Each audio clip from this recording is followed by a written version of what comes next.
This was the latest eruption of violence in Kenya. Armed police clashed with rioters in the impoverished shantytown of Mathare on the outskirts of the capital Nairobi. It shattered hopes that for a time at least there might be calm. And this was not the worst of it.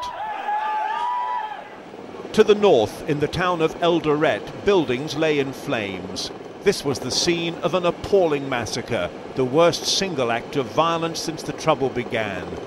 Dozens of people had sought shelter in a church, but they were hunted down by youths who overpowered them and set the church on fire.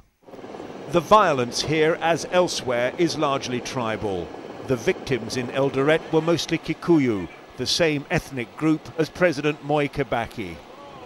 And in the town of Kisumu, one British resident told ITV News about the terror spread by rampaging mobs.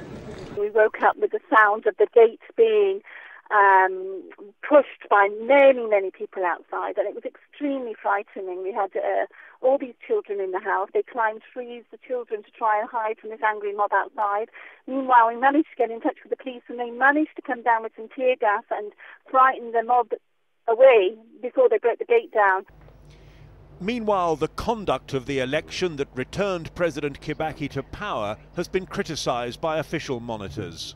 We are faced with a combination of verified irregularities, a lack of transparency, and some questions that still need to be answered.